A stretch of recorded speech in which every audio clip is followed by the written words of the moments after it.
Video zino ayina ensisi bambi nkusaba busabi itawo buyisi. Video zirimuko ku nsisi ow'omutima omunafu itawo. Video ziri bbiri. Video esooka gy'olaba maama yabadde ali mu kuyonsa mwana we. Maama n'afa. Wabula ekyasinze okukwasa abantu ennaku n'ekyasinze ottiisa abantu ku kitundu nti n'omwana naye yafudde. Tebamanyi kikyabasse naye nga baafudde bonna omulundi gumu. Video ey'okubiri gy'olaba wali abo abali mu mazzi bali mu kuggyayo mwana. Badde bavubuka babiri nga bagenze kuwuga. Omu yagudde mu mazzi. Mu kugwa mu mazzi ndowooza kyadde nga kitoogo. Mu kugwa mu mazzi ebisubi by'omu mazzi ebyo by'owansi ne bimukwata okugulu. Teyasobodde kuba nti ate asimattuka. Era ne yasuzeeyo baamunnyuluddeyo nkeera. Nga sinnabakutusako video zino nkusaba video gimpereka like etambule tuke ku buli muntu. Ompe n'endowooza yaawo mu comment section. Kakati njagala tutandikire ku mukyalo ono. Maama yafudde n'omwana we. Omukyalo oyo yakedde ku makya okukola emirimu gye. N'aggulawo akaduuka ke akola bakalinga akaduuka waakolera. Era yakedde ku makya n'alongoosa byalina okulongoosa. Bwe yamaliriza okulongoosa n'agenda n'aleeta emmere nga mulamu bulungi nnyo nga talina wamuluma nga n'omwana we mulamu. Era yakedde ku makya n'alongoosa n'aleeta emmere n'agiwaata gabadde matooke n'akuma essigiri n'ateekako emmere eyo. Bwe yamaze okuteekako emmere eyo n'alongoosa omwana we n'amunaaza n'ayita omwana we ajje amuyonse. Omwana we yadde ayonka.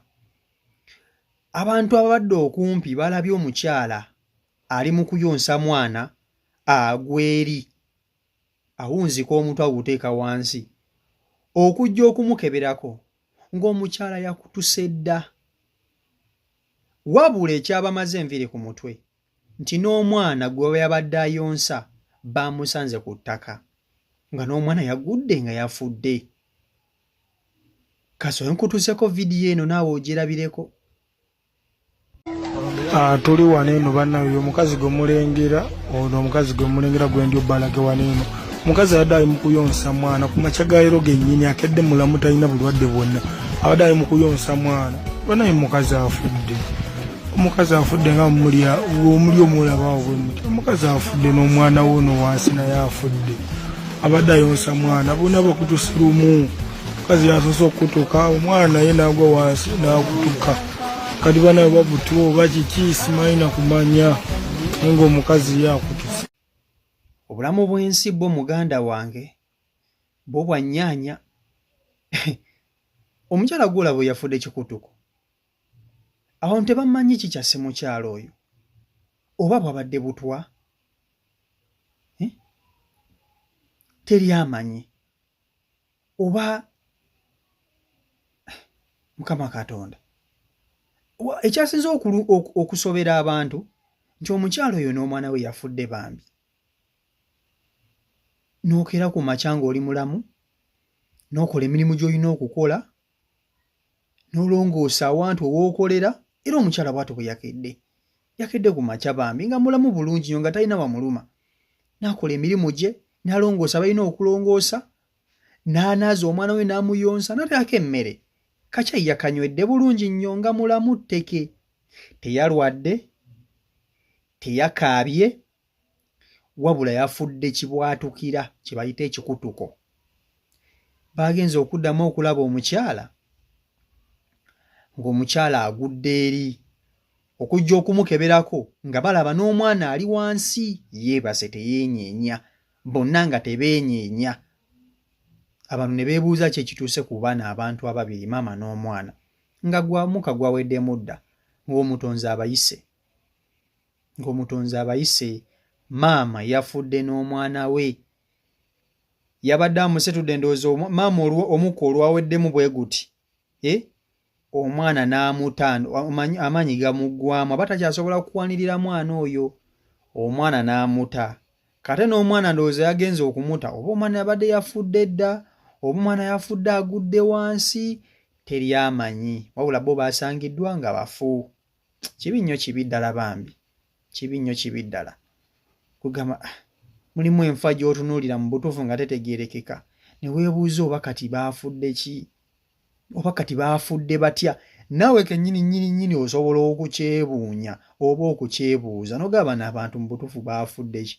Abantu abadde abalamu ye bafa batya omulundi gumu bonna babiri nga tebalwadde, omwana ne mazima mulabeeyo, omwana talwadde, maama talwadde, bafudde omulundi gumu, bonna babadde balamu bulungi nnyo. Banfa ki? Mulimu ebintu munnange ebikwewuunyisa naye ng'ate munnaye bya ddala, naye nga byo bikola ki? Nga byo bikwewuunyisa naye ng'ate byaki? Nga bya ddala.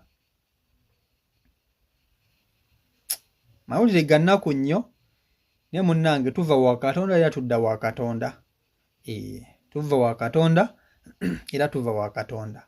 Abantu abazze okudduukirira nabo bakyewuunya.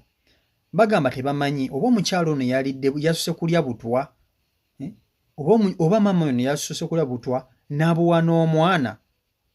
Tebamanyi, nabo tebamanyi kuba nabo babasanze bakoze eki? Nabo babasanze bafudde. Kakati eyo nga nkugjeeyo, njagala nkutwale ku bavubuka bano ababiri, akatambi kano akabavubuka k'olaba.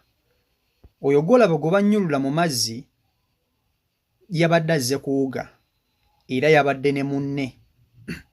Bwe bazze okuwuga ndowooza ekyo bw'okirabye si swimming pool, ekyo kitoogo, era nga abavubuka abangi mu byalo, naddala eyo mu byalo batera okugyamu ebyo ebifo ne bawugirayo.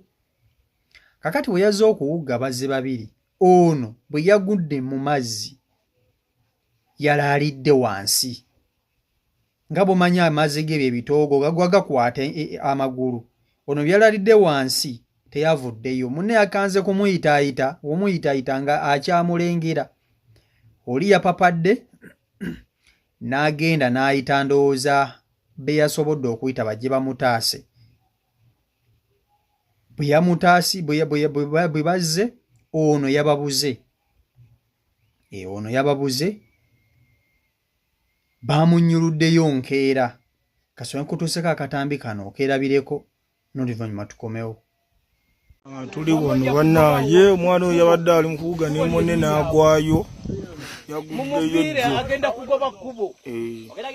Kati tuva munoonya, tuva kumunoonya tumufunye, n'adda awuga ne munne. Olwakubye Dave n'agwayo, asigaddeyo busigazi, yagudde mu lukukula wansi. Goba butereevu tokyama. Nasuze mu mazzi. Awo waliwo ekkubo. Oyo golaba gwe bannyulula mu mazzi babadde bavubuka babiri, nga bw'owulidde akatambi bagenze okuwuga nga bw'omanyi abavubuka. Omanyi naffe twakulanga ebyo ebintu twabikolamukko. Ffe bwe twagendako mu kyalo, omanyi ffe twagendanga mu kyalo okuwumula, twegomanga nnyo okuwugiramu ebyo ebitoogo ebyo, era nga tukulemberwa bakulu baffe be twalinga nabo ne twawuganga. So omuze gw'okuwugira mu mitoogo si tegutandise kati, guvodda, era abavubuka b'omu byalo babinyumirwa nnyo ebyo ebintu. Naye ate abaana babifiiramu nnyo, abaana babifiiramu nnyo. Oli agenda okuwuga mu kitoogo, jjukira ekitoogo tekiringa swimming pool, tomanya buwanvu, tomanya na waki, tomanya na wampi. Ate n'ekirala bw'owugira mu bitoogo ebyo waliwo ebintu wansi ebikwata, osobola okukuba dive n'okka wansi, kino ne kikwata mu bulago, ne kikukwata mu bulago n'otadda waggulu, n'enkola eyo wansi olaajana nga teri muntu ayinza nakutaasa. So bwe buzibu obulimu ebyo ebitoogo. Olaba ne swimming pool ennaku zino zittira ddala abantu. Omuntu osobola okugwa mu swimming pool ewawanvu nga amazzi mawanvu nnyo ku ggwe ne gaggala okutta. Nze mba naye nali nguddeko mu swimming pool. Twagenda mu swimming pool okuwuga, nze nga ndaba abantu nga siyawula bakulu gye bawugira n'abato gye bawugira. Mu kupapalapapala nseerera ngwe wantu ewali ddiipu, kumba abakulu gye bakola ki? Gye bawugira. Munnange nga sitandika kumira mazzi, nga nsambagala. Nsambagala nga mmira. Omusajja aba awuga kwe kuntomera. Agenda okulaba gwatomedde ali wansi abuyaana. Nanzijjayo nga ntandise okugonda, nga ntandise okumira. Era nze njagala mbabuulire ekintu ekikwatagana n'amazzi. Nze gakanneegezaamu emirundi 2. Olulala era tugenda mu kyalo okuwummula. Bwe tugenda mu kyalo okuwummula, waliwo eyo eryato, manyi maama wange bamuzaala Mityana eyo. Omwana yali avuga lyato nga ye enkasi gy'akozesa yali niigiina. Ngenda mulaba mbyegomba mukoppa nange akomawo ntuula ku lyato. Nze ntula ku lyato lintwala nenze mu kutya ennyo nga ndaba lintwala eriwa mu makkati.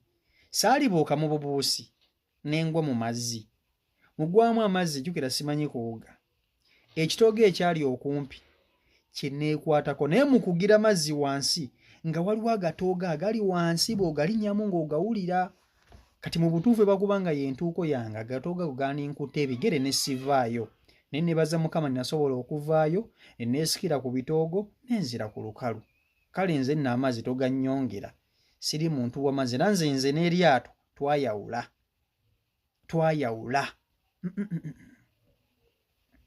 Okuwuga nsoogera n'empuuga mu swimming pool naye nga si wala. Kale nno abaana abo bazze bulungi nnyo okuwuga era babadde 2. Omu yagudde mu mazzi. Babadde 2 nga bawuga. Bwe baagudde mu mazzi okuwuga, oyo yafudde yakubye dive. Mu kukuba dive teyazzeemu kulabika. Ono yakanze muyita gundi ng'akyamulabako ng'agudde mu mazzi. Era yasuzeeyo. Baagenze okujja okumunoonya n'abula. Baamunoonyezza nkeera ne bamulaba ng'amize amazzi yena nga yamize dda yakalambadde. Kale nno obulamu bw'ensi eno bwe butyo. Ne tusaba Mukama Katonda atubeera atukuume atukuumire n'abaana baffe. CO Michael Uganda YouTube channel kwoli mwebale nnyo okuba nti ate mugoberera. Mwebale kulaba. Mbaagala nnyo mwenna abasubscribinga, abalikinga n'abakomentinga. Stay blessed. Peace and love.